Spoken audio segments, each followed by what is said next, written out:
Oh, hey, you're up. Oh, hey, you're up. Hit that flying vagina or what? Oh, hey, you're up. You're Oh, gonna hey, die. you're up. Again Hit that flying vagina or again. what? Oh, hey, and you're again. up. Oh, hey, you're up. Hit that flying vagina or what? Oh, hey, you're up. Oh, hey, you're up. Who's Bill Murray? Oh, hey, you're up. I'm not sure if you remember my name or not. You were pretty wasted last night. I'm Bubbawheat, and you're listening to my podcast, It's Time to Rewind, where we are in the death days of autumn, covering the Happy Death Day movies one loop at a time. Today, we're discussing the eighth loop in the first Happy Death Day movie that starts at 44 minutes and 51 seconds, with Tree waking up annoyed with a large headache, and ends at 57 minutes and 25 seconds, with Tree getting blown up inside the back of a police car. Joining me today is Brandon from Terrorific. How are you doing today? Doing well. How are you? I'm doing pretty good. This is, I mean, this has been a very fun season for me, and each loop, it's I keep seeing things that I've never seen before, and then I'm excited to get to dig into yet another loop of this movie. Yeah, yeah. This combines like my two favorite things, like horror and like time loops. So excited to be here. Thanks for having me on. Absolutely. But before we jump into today's loop, what's your history with this movie? Do you remember whenever you first caught it? Yeah, I remember first watching it. I think it came out in like 2018 or so. And so like Blumhouse movies I've always been a fan of. And so I was excited to see this one. And from what I remember, I enjoyed it. I think it had pretty favorable reviews like on Rotten Tomatoes and stuff as well. Mhm. Horror movies can really be really hit or miss. So when you find one that's good, especially when it's like a PG-13 one, I think that's like pretty rare. Like outside of this one, like Insidious comes to mind as like another good PG-13 one, but most ones that I enjoy tend to be like R and kind of more mature. So to see one that was more not family friendly, but not as intense or violent as Mhm. others, still be good was exciting to see. Yeah, I've talked about it a little bit, earlier this season already, but I think that this movie does the PG-13 very well. I think it's, Yeah, because it has the deaths and it has the excuse to not make the deaths gory because it's Tree every time, and yep, also adding the comedy element helps to, not have to rely on the gore because they can have the deaths for comedic impact and those don't have to be gory. yeah. That's a good point. Which we'll get to it in this loop, but this loop has, I think, my biggest laugh out loud moments, and I'll point it out whenever we get there as we go through the loop, kind of beat by beat. Sounds good. And one of the first things I noticed, which I think I talked about back in the second loop of this movie, is it's a very subtle audio cue, but I noticed that it came back again with the bad trombone playing. Did you catch that in the audio mix? Like right at the very beginning of the loop, you get like a couple really bad trombone notes, and then you get to like coming from probably across the hall, and you hear a college student saying "Shut up." I don't think I remember that. I didn't notice that. Yeah. Yeah, it's really subtle. I only heard it whenever I was because I was listening in headphones. It's kind of it's subtle, kind of buried in the audio track. It's right at the beginning, and this is the at least the second time that I've noticed it. It is in like at least the first two, and then I think I forgot about it, forgot to Yeah. listen for it in the third and fourth loops. But and then of course we don't hear it in the montage because we have the music cue Hmm. coming in. But now we're back to, this is finishing up the montage. The song is over, and we're back to kind of a regular loop. And this is kind of the introduction to the ticking clock of this movie. Like, what do you think of this? This Tree wakes up, and then it starts with the headache, and we've kind of got little hints of this earlier on because there was one time whenever she like grabbed her stomach for a moment, and then after she drowned, she kind of spit up the water the next morning. But this Yeah. is really the first time that we're that the movie is telling us that these deaths are having a lasting impact. Yeah, yeah. I was as it continued into that scene and we kind of get into the hospital. Um, yeah, that lasting trauma was kind of interesting, and I was thinking about how maybe that was like reflective of like other metaphors of how we go through life and whatnot, and these things tend to we experience them and we think that we're over them, but really there's still like underlying trauma there. And so that's what I was kind of thinking about with this. Obviously getting stabbed and blown up and dying in all these various ways is a very extreme way of kind of, illustrating that, these experiences that we go through, especially like as a college kid in our formative years, like Tree was, like these things have this lasting impact on us that we maybe aren't really aware of at the time, but gradually like these little signs start creeping up that, they build up and we're like, that feels a little off, feels a little different. So Yeah, that's interesting, and you bring up a good point because I haven't really kind of talked about the metaphorical nature of this movie. I think I've kind of touched upon it early, but yeah, I think that's a good point, especially with Tree's lifestyle. The way that she's living this extreme party girl yeah, lifestyle, and destructive. she thinks that she's invulnerable, that nothing bad's gonna happen, but getting weight blackout drunk, Hmm. practically every night, going home with a different guy every night, potentially, that we kind of get that impression based on what we've um, seen at the beginning. She woke up in Carter's dorm room. She didn't remember who he was, Yeah. and she treated it as if it was just another morning. Like she wasn't shocked. She just, took it completely in stride. Yep, same stuff, different day. Or I guess same stuff, Yeah. same day in this case. Exactly, but those kind of things do have, a cumulative impact in her Hmm. life. Hmm. And yeah, I do think that that's kind of this movie and her going on this extreme time loop is kind of a wake up call for her as a character in order to change her lifestyle. Yep. Yep. And kind of jumping back to what we do see, I do like that we're 8 loops into this. Tree's 8 loops into her time loop, and it's already become old hat for her, and she just completely wakes up and says, "Your plan totally sucks," even though she knows that Carter has no No idea what she's idea. talking about. Hmm. And she doesn't quite like mouth Carter's lines along with him, but whenever he's said, you were totally wasted last night, she kind of bobs her head, as if she's like, you can tell that she is quoting what he's saying in her head as he's Hmm. saying them. And then we get I think this is the first time that we get a little bit more personality from Ryan, other than him just saying, "Did you hit that fine vagina last night?" Yeah, he was a hilarious character. You gotta love the comic relief. Mhm. And this time we actually get, he shows a little bit more care. We don't really get to fully focus on what he's saying because we do quickly shift to Tree's perspective, and this is, her about ready to pass out. So again, we get um, the blurred image from around the screen, and his voice kind of gets a little bit garbled in the audio mix, but he is kind of saying, uh, about how, what did things go okay? I slept in my car last night. We do hear a little bit about that before Tree passes out into his arms, and then again we get that comic beat of, Carter, help. Yeah, yeah. He reminded me of like his relationship with Carter reminded me of Disturbia from back in the day with Shia LaBeouf's character and his friend Ronnie. They kind of had a similar kind of back and forth. That was another good one back then. Nice. Yeah, and then we cut to the hospital, and we get yet another fake out, and this one is, I think this is kind of the most blatant fake out because it starts out as being the very blurry image where we think it could be the babyface killer, but then it does clear up and it is clearly the babyface killer, but then it morphs into Carter.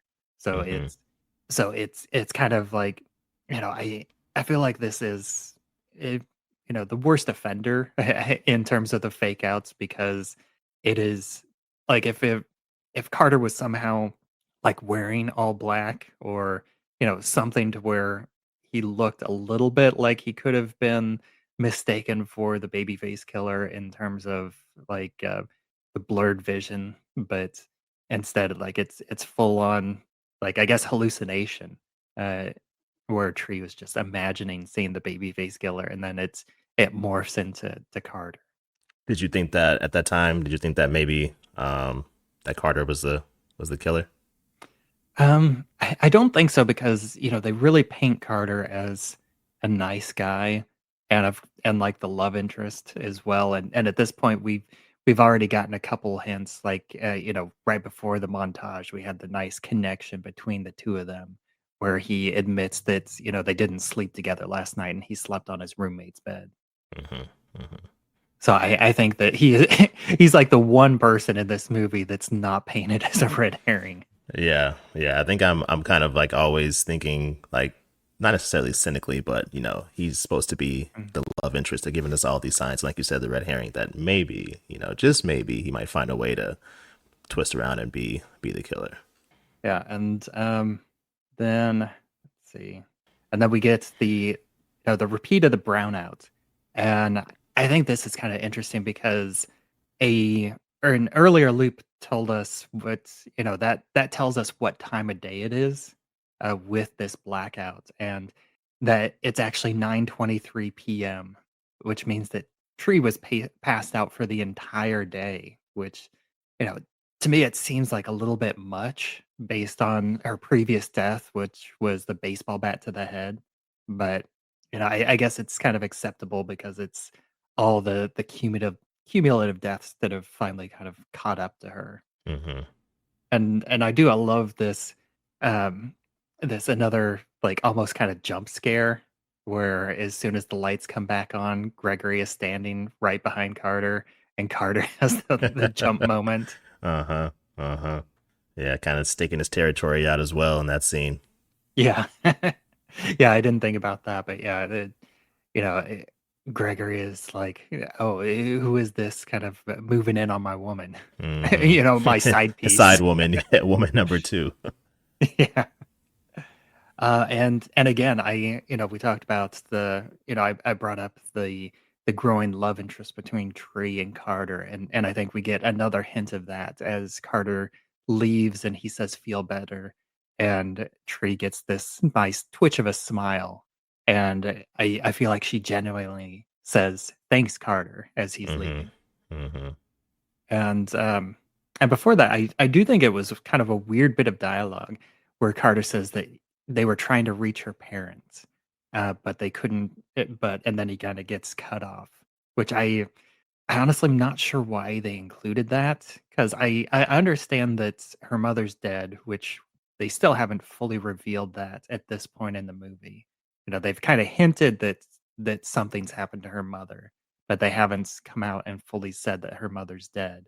But her father was just in town. Like, I don't know if we never really find out if Tree is, um, if she's going to school. Like, we know that she lives in a sorority house, so she probably doesn't live here in the same city as her college. So her dad probably is in town to visit her for her birthday, and he was just there for lunch, so he probably hasn't left yet. But I mean, do you have any comments on that? Yeah, I mean, based on what you said, yeah, I think he probably should have or would have been like in the area. You wouldn't think he would have been that hard to reach. So, maybe yeah, Carter and Tree at this point, they're still early on in their relationship. So, I know people have their parents saved under different names or contacts in their phone, like Ice or Well, Papa or whatever it may be. So maybe I he mean, just hers it's dad, because he calls first thing in the morning. Oh, okay, it popped up. Yeah, so okay, then yeah, I mean, I guess he was just off, busy doing something else. I guess I don't know. Yeah, the wake up birthday call that causes a ringtone every morning. That's her dad calling. Gotcha. Yeah. Um, yeah, and then we get, like I mentioned, this Gregory tells Tree about, this excessive scar tissue and lesions, and she, based on her readings, um, she should be dead. Yeah, and he said that like relatively like calmly. You would think that as a doctor, and also if this is your side piece, you would be like, hey, we need to like do more tests immediately. Like we need to run this to someone. Are you a medical like marvel? But he was just like, yeah, you should be dead, but you're not. So I guess I'll just leave you to rest. If that were me, I'm like, hey, like we gotta call someone. This is crazy. I've never seen anything like this before. We gotta talk about this a little bit more. Yeah, although he does, like, once Tree says, I need to leave, that's whenever he kind of switches from doctor mode to affectionate mode. And, Yeah. he gets the hands go to her face, and, he's like, you need to rest. Um, you're completely safe here. It's very much like he goes into um, protective mode, protective slash affectionate mode. And I love how Jessica Roth plays this moment because you can see the plan kind of working out on her face as she then kind of switches into sympathetic manipulative mode where her voice gets weaker and higher Hmm. pitched where she's like and I'm thirsty, can you get me a soda? Yeah, damsel in distress, Hmm. which plays right into what he wants. Yeah. Exactly, and he's like, oh, of course, and then leaves. And then again, like, just as soon as he leaves, her face like goes into serious mode, and as soon as she gets the opportunity, she heads out of her room and heads towards his office, and starts sneaking around, and sneaks past this head nurse that's or secretary slash nurse. And I do have to point out, because we get a clear shot of the book that she's reading, and I did look it up, and it is the nurse is reading the book A Seal at Heart by Anne Elizabeth. And I looked up the synopsis for this book. Because, I mean, you can clearly tell just by what part of the cover that we see that it's just like a trashy romance novel. Hmm. But I do kind of have to read the synopsis because I think it's it feels like a very quintessential trashy romance novel, and like trashy for sure, because like, and not like the best one either, because like I think I got the synopsis on Goodreads, and the rating is like only about 3.5 out of 5, so it's very mediocre. Yeah. But the synopsis is being a Navy SEAL means everything to John Red Jack Roker. But a mission gone wrong has left his buddy dead, his memory spotty, and his world turned upside down. His career as a SEAL is threatened unless Dr. Laurie Smith's unconventional methods of therapy can help him. Maybe she can show him how to get it back. Laurie's father was a SEAL, and she knows exactly what the personal cost can be. She can't resist trying everything to help this man, and not only because she finds him as sexy as he is honorable. As the layer of Jack's resistance peel away, he and Laurie unearth secrets that go to the highest levels of the military and the deepest depths of their hearts. Wow. Yeah, it sounds very, very engaging. I can see how the nurse didn't notice Tree sneaking around, even though her head was like above the desk, the desk level the whole time. Yeah. And I also like the detail that she has this the Joker playing card that she has as the bookmark. That's funny.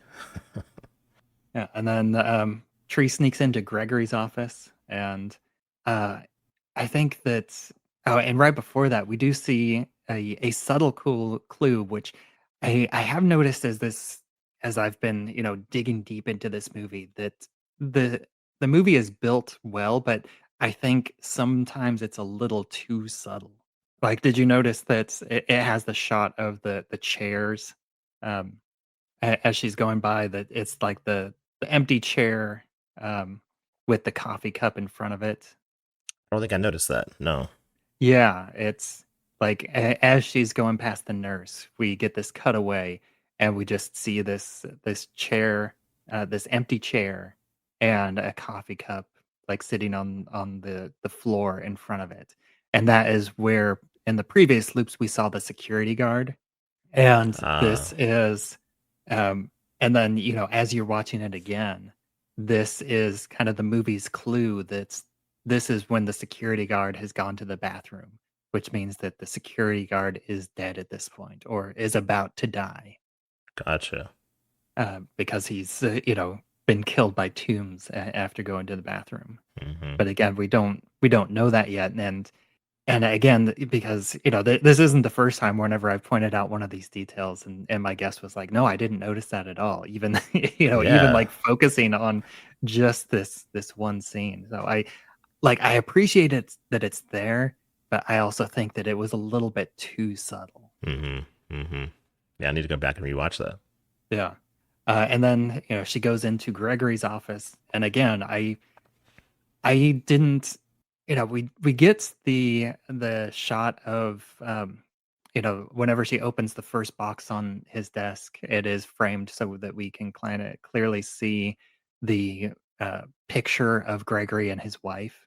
So that Hmm. this does kind of tell us that it's Gregory's desk, but I noticed that it's shot from the opposite angle, and the fact that it's dark makes it hard to visually realize that this is Gregory's office because it looks so different from the first time that we saw it whenever it was brightly lit and we saw the chalkboard in the background. And this time we're seeing it from the other angle, so we don't see the chalkboard at all. Yeah, and with the shot of him and his wife on the desk, um, did you, kind of like did you think that that was like representing like and like with Tree kind of like sneaking into the office, like that was kind of like alluding to like their affair as well, how Mhm. she's kind of like hiding in the shadows and the wife is right there kind of looking, Looking quote over unquote. the Yeah. Yeah, and then as she's looking through the drawers trying to find his car keys, we get another like big red herring where this one is so big that I you get the impression that Tree thinks that Gregory is the killer because he has this baby face mask hidden in his desk drawer. Hmm. Which would be a terrible hiding place if you actually were a killer.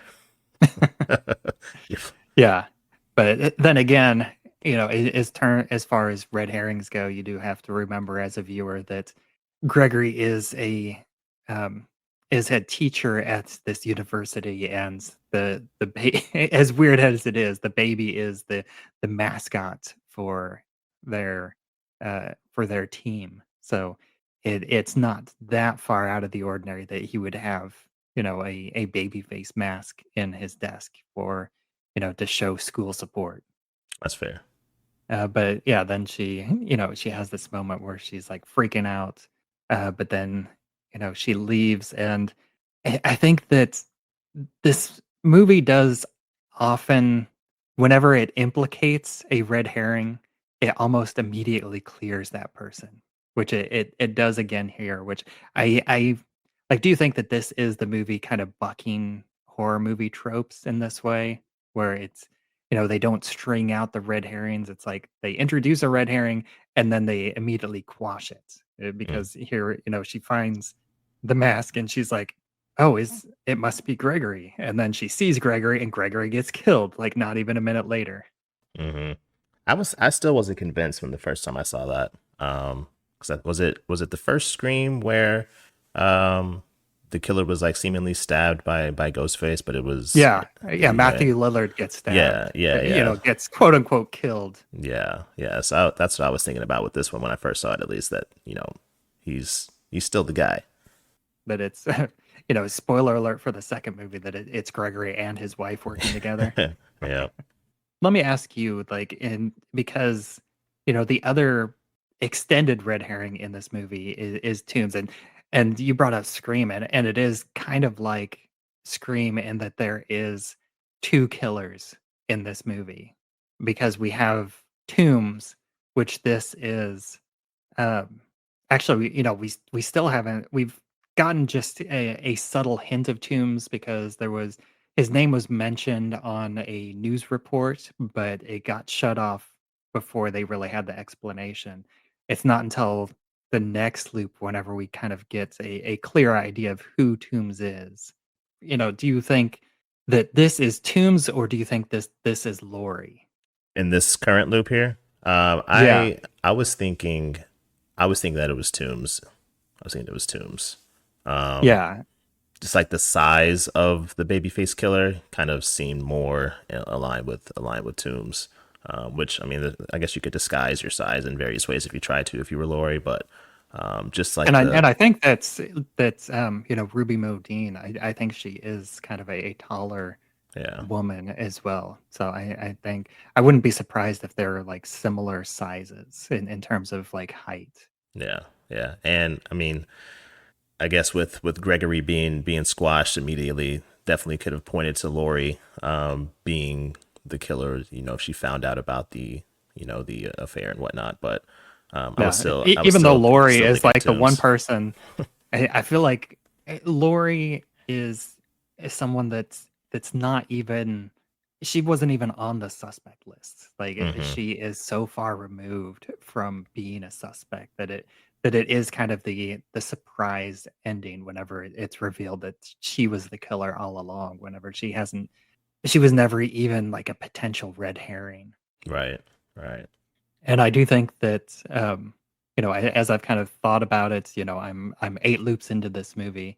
I do think that all the previous ones make sense to that they were Lori in all the previous loops, because she would be the one that would know where Tree is in order to go track her down in Yeah, the different days. Where this one, it's in the hospital, and Lori let Tombs loose, and we do get that empty chair. So I do think that this is Tombs in terms of convenience. That he's the serial killer, and he sees a woman that's part of his MO right there in front of him. So he's going to he's going to take the bait. yeah. Opportunity knocks. Yeah, and this is really the first time since the first loop that we actually get like kind of a tense chase. Like all the previous times, the like 2 through 7, the babyface killer just kind of shows up out of nowhere and kills her right away. Hmm. But this time we get this extended chase, and it's I think it's a tense scene. And as I'm not like super well versed in horror. I've seen my fair share of horror movies, but I'm not like really steeped into the horror genre. Like, how do you think that this plays out in terms of like a typical horror movie chase scene? I think it played out more intelligently than usual. Mhm. Like Tree, she I feel like normally like in horror characters they make decisions that just lack all kinds of common sense, but she was Mhm. actually moving in a smart way.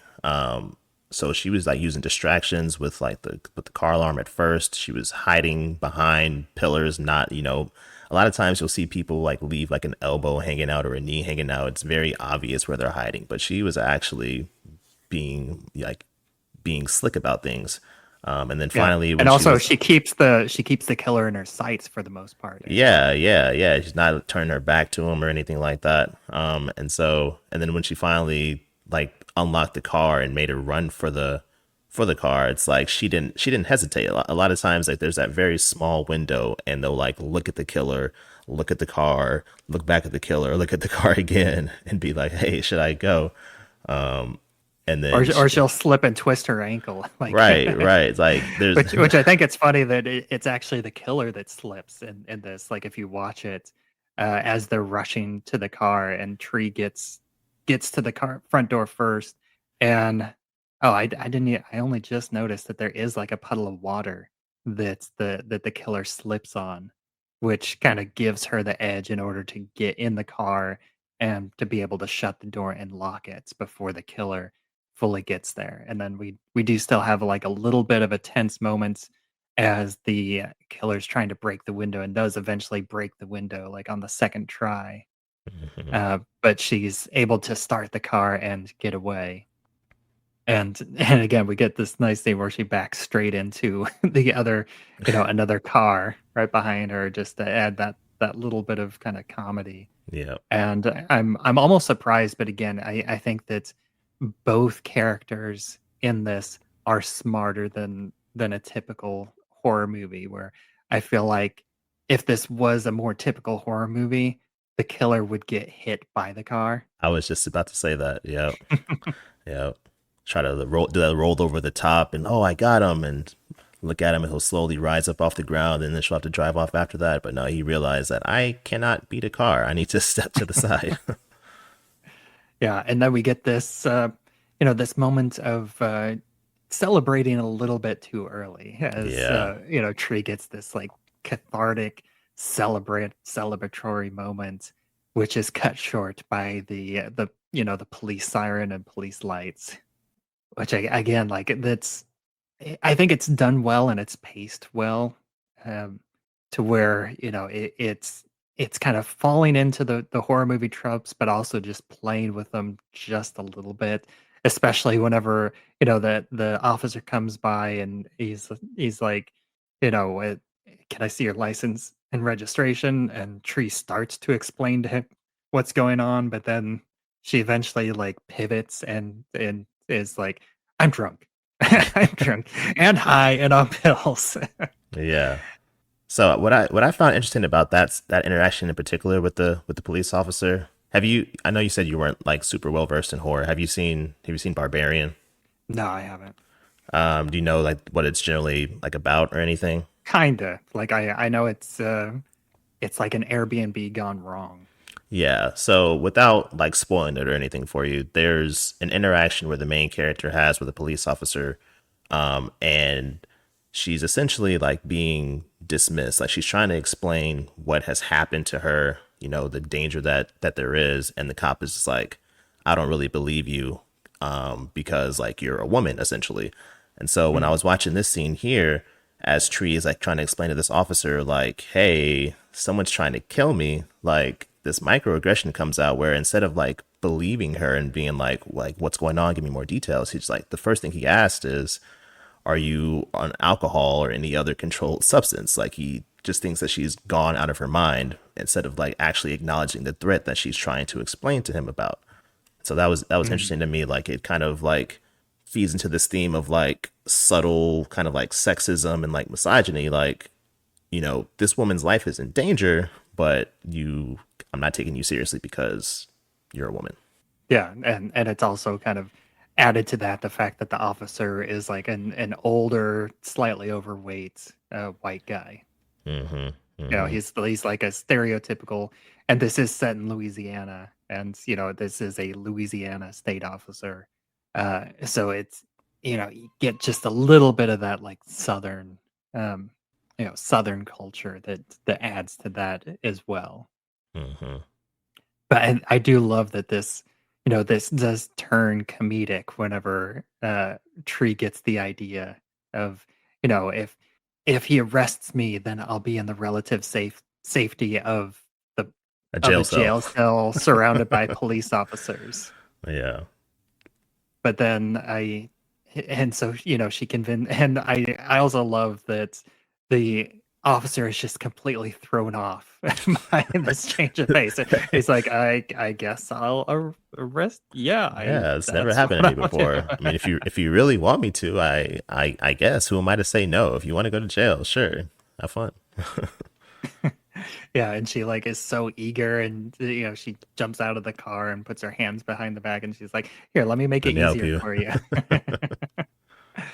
And then she gets handcuffed and put in the back of the police car, and then we get just the brief moment of as the officer gets some information from the radio, and I didn't like loop back, but um to like try to make out what's being said, I assumed that they're saying something about tombs.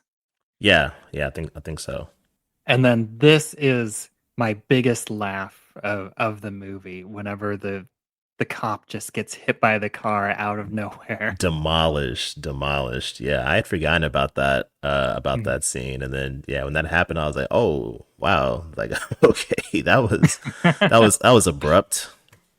Yeah, and I think it's so fascinating too because this type of, incidents can be played so many different ways, but like the fact that this is a comedy and like we had it set up with the comedic beat of her getting uh you know happily arrested and put in the back of the police car, and then just out of nowhere he gets, it's just like, half a second of the car just blasting into him. It's just like immediately I just burst out into laughter when that happens. Yeah, but now that I think about it, was there a bit of a continuity error there? Because when she got pulled over, like the cop car is obviously behind her, right? But the cop got plowed from the oncoming direction, didn't he? Am I remembering that Uh, correctly? I think so. I think he was driving, yeah, from the front side and like drove and then ended up behind mhm. the car at the end. So if he But was I coming, think I think it would make sense if, if the babyface killer, like we don't see the car go past, but I think you can kind of assume that maybe he drove the by and saw babyface that she was killer pulled over. drove by and saw that she was pulled over and then turned around and hit the cop. Yeah, and then, she's freaking out, and because this is like the worst timing because, she thought that she was safe, but instead she is now trapped because she's in handcuffs in the back of the police car. And I I do think that it's kinda interesting again that's I feel like in another horror movie, Tree would frantically be beating on like, either the cage or, like, trying to open the the door, but she's just kind of almost, like, resigned to her fate at this point. Yeah, I think because there is the moment, like, even though she's freaking out, like, I guess she does try to open the door a little bit, but she's mostly, like, kind of accepting her fate, and I also love just the calmness of the babyface killer too, because they assume like, they understand the situation. Like, both these characters are smart, and I appreciate that in a horror movie. Like, Tree understands that she can't get out, and the killer understands that she can't get out. So hmm they are just calmly taking their time, assessing the situation, like going up to the car and just being a menace. Just menacing her, but also like assessing the situation. And we don't see it right away, but the killer sees that the car is leaking the gasoline.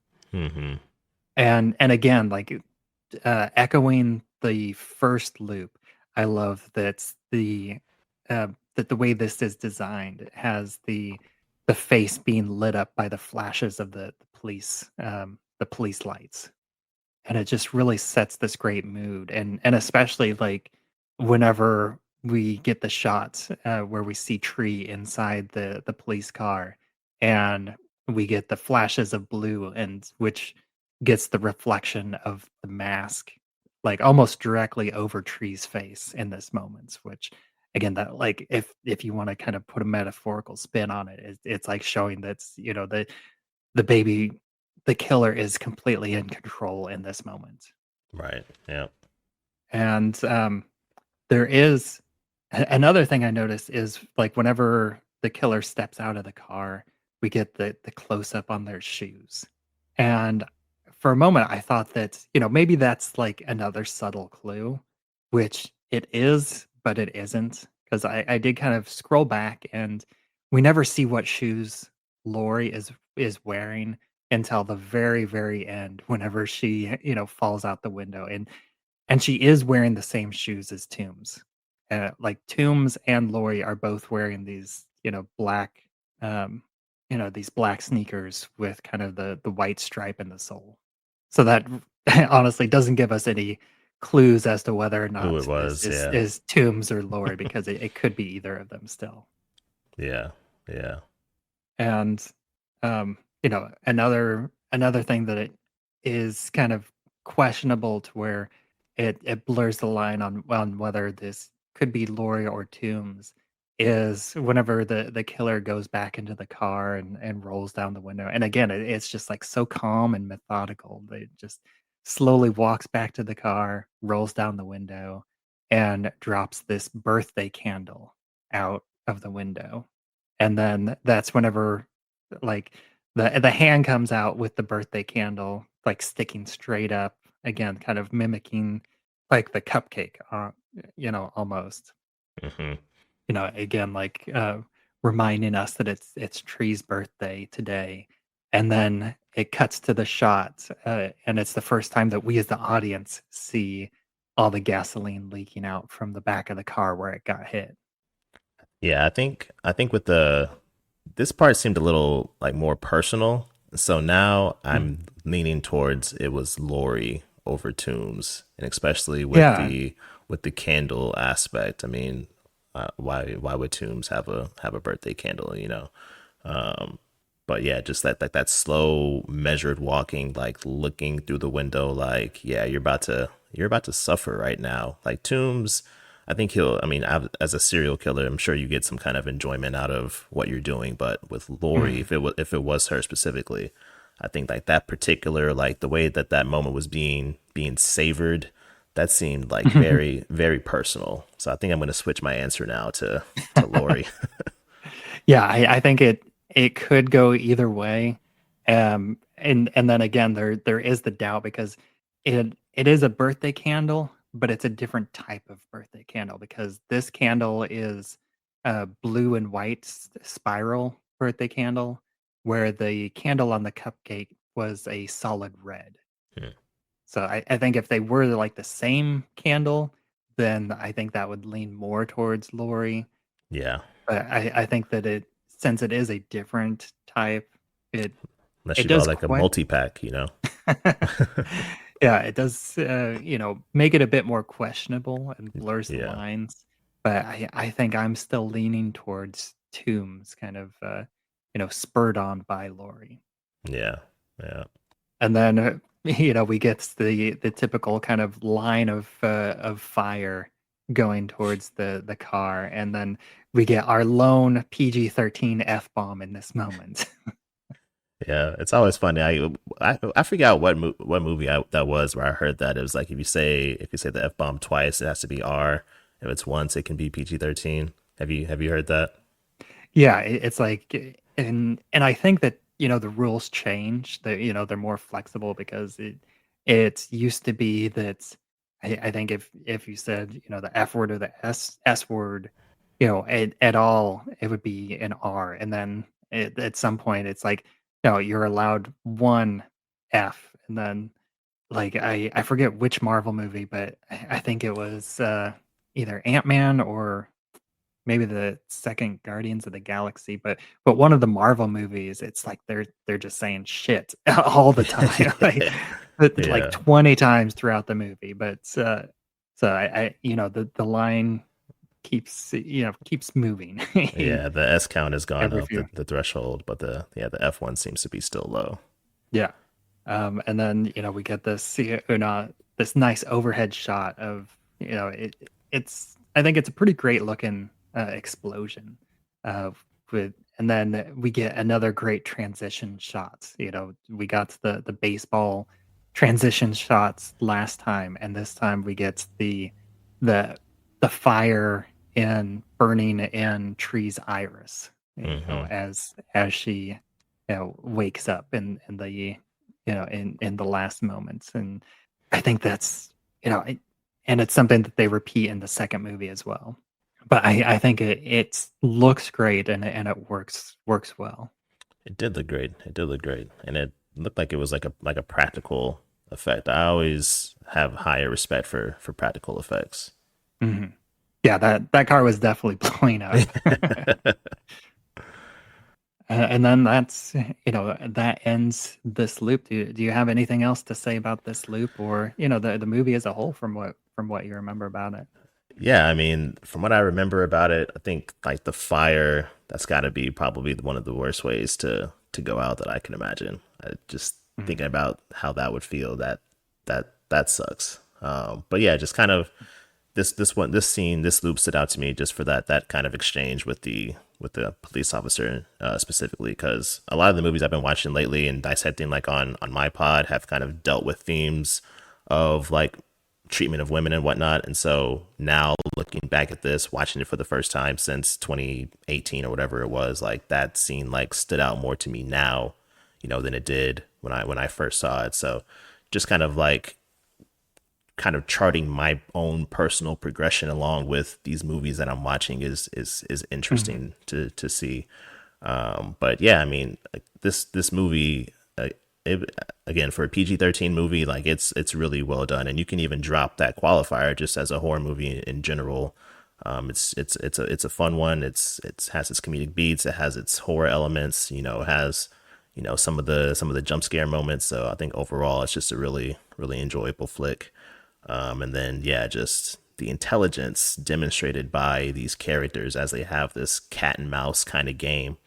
And, Tree just beating her head against the wall, trying to find a way to escape this loop. And eventually, she, like you said, she was kind of resigned to the fact that, okay, I'm not going to try to escape this cop car. It's going to blow up. I'm toast, because, she knows she gets that reset and she can try again. So she doesn't need to fight as hard. But yeah, she still has this motivation, but also like you can see that she's slowly being drained of her will to try to continue, because it's almost like futile. Like she has no idea what to do. And so that you can kind of, draw comparisons to that to, various real life kind of scenarios for people feeling, defeated or whatever. Like no matter what they do, there's nothing they can do to overcome their current situation. But, with Tree continuing to push through and finally overcoming, I think that was a good, motivational kind of tactic as well, Yeah, and I talked about the ticking clock aspect of this, which is something that I think needed to happen in this movie, because I don't think that this movie works if Tree, as Carter said in an earlier loop, has an unlimited number of lives. But I also think that, I'm not sure how well it works, like, as we're shown in the movie, because she kind of gets the worst of it in this loop. And then the follow-up loops, there's hints of it, and, it's been a while since I've kind of rewatched the later loops, myself, but I feel like she doesn't really feel the impacts of the previous loops, in terms of, I think it's mostly just given like lip service. After this, she's kind of back to normal for the most Hmm. part. Where this one, she was in the hospital for the entire day. She from 12 hours being passed out, or 12 hours in the hospital, give or take, from like 9 in the morning to 9 p.m. Hmm. at night. That's that is a significant amount of damage, and then she gets blown up in this loop, and then the next time she wakes up, and she's in a much better physical situation than she was this time around. Yeah, I mean, I guess that's the rebirth of fire, I suppose. The phoenix, as it were. Yeah. And then the only other thing is, I've been asking people, asking my guests, since this movie does take place on Tree's birthday. Do you have any birthday traditions that you celebrate? Um, Not so much anymore. I used Mhm. to always try to like gather with friends at there's like this food hall in town. It has like three layers or three stories. Has like a outdoor music kind of venue as well. Used to kind of go there pretty much every year for a birthday thing. But now as I've gotten older, my kids, I have four kids, so typically just kind of keep it chill at home now. They'll usually take me to brunch. I guess maybe that's now our Mhm. new birthday tradition, brunch in the morning. But usually I just kind of take it year by year, see how I'm feeling. And then my birthday is like pretty close to Thanksgiving. And so sometimes that overlaps with like our Thanksgiving annual family trip. So, Mhm. can kind of be like that. What Nice. about you? Yeah, I'm kind of the same. I don't really have too much birthday traditions anymore. I don't even, I mentioned it's earlier this season. I don't even typically take the day off of work whenever it's on a weekday. But yeah, just kind of basically something chill at home. Yeah. Nothing too special. Yeah. Nice. All right. Well, thank you so much for joining me this week. And why don't you take a moment to let people know about your podcast and where you can be found online? Yeah, well, thanks for having me on. And yeah, my podcast is called Terrorific. I deconstruct various horror films. So, done 2 seasons so far. The first season was going through the Saw franchise to rank the #1 most diabolical trap from all 10 films. And then season 2, that theme was horrible hosts and haunted house guests. So, I covered films like Barbarian, as I mentioned earlier, Insidious, the 2 Conjuring films, X, things of that nature. And I can be found online on Instagram at Terrorific Podcast, and YouTube is the same handle as well. Right. And as always, I'm Bubbawheat, and you can find me on social media everywhere where I'm at Bubbawheat. These days, I'm most active on Threads, so that's the best place to find me to get updates on what I'm doing now and what's coming up in the near future. We also have a Facebook group. It's Time to Rewind, a time loop group, and you can join that to discuss episodes as they come out, have discussions, and share memes about anything time loop related is all welcome there. And if you're listening and you enjoy this show, I'd really appreciate it if you take a little bit of time out and give us a 5-star rating on whatever podcatcher you happen to be listening to. It really helps us get discovered by more people. These days it's a kind of a podcast wasteland that there is so many podcasts out there. It's hard to find footing, and just one extra 5-star rating really helps us stand out among all the literally millions of other podcasts. So until next time. I'm drunk. You are. Wasted. And I'm high. Pills, weed, you name it, man, I'm on it.